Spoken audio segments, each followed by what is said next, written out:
Hello, I'm Emma from English, and in this lesson we're working on your English grammar, specifically on how to use articles. Now, I know this is a lesson that you need to watch. There are 3 English articles: a, an, and the. It is possible to have no article, and using one or the other changes the meaning of your English sentences. But more on that later. Articles are a challenging part of speaking English, but they're a really important part. They give information about the noun that they come before. Using articles incorrectly can make your sentences confusing or sound strange. And mistakes with articles are quite obvious to native speakers. They probably won't correct you, but they'll notice them. Even though you'll probably be understood if you make mistakes with articles, using the incorrect article is one of the most common errors that English learners make. If you've ever emailed me or messaged me on Facebook, I've probably seen it in your writing too. These mistakes happen all the time without you even realizing it. But there's a reason why these kind of mistakes are so common. There are lots of different rules about how to use articles and lots of exceptions too. So to make articles a little easier for you, I've broken this lesson down into 3 main rules that you need to know about using English articles. Now, I'm not going to teach you every rule about English articles. I don't want to scare you away so much that you never come back. I'm going to teach you some principles that will help you to use articles better. Remember that articles are used with English nouns. So nouns play an important part in your decision to use an article. The type of noun is important. There are 2 types of articles in English: definite and indefinite. And it's probably easier for me to show you how they work. This table will help to make it a little clearer. Thinking about English nouns, we know that there are countable and uncountable nouns.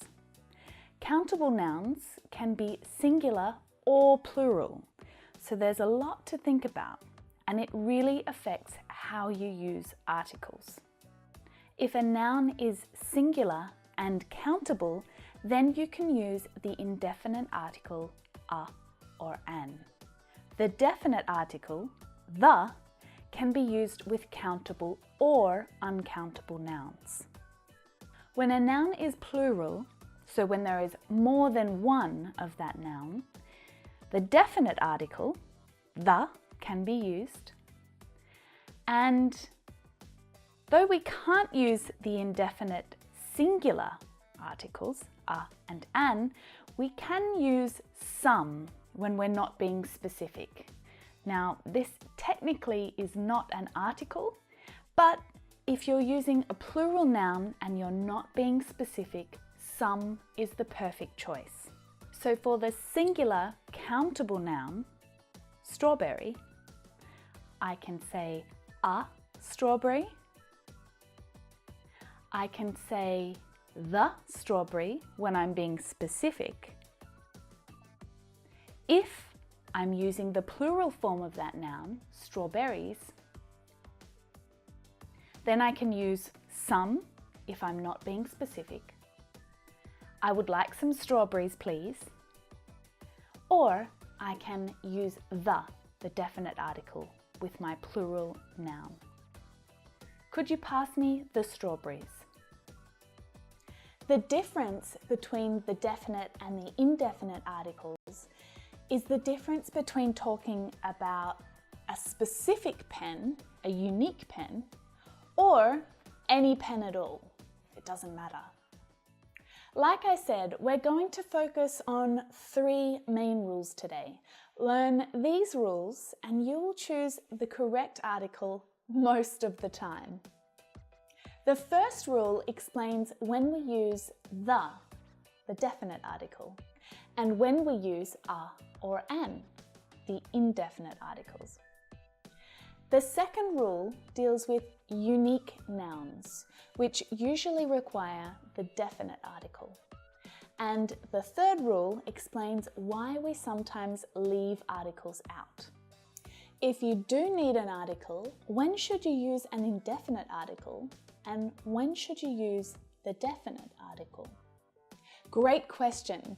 Let's talk about rule number 1.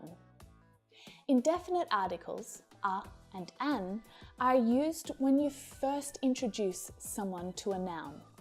It doesn't matter if you're speaking or writing, when you first introduce a countable noun, you need to use a or an. Then you can use the definite article after you have introduced the noun.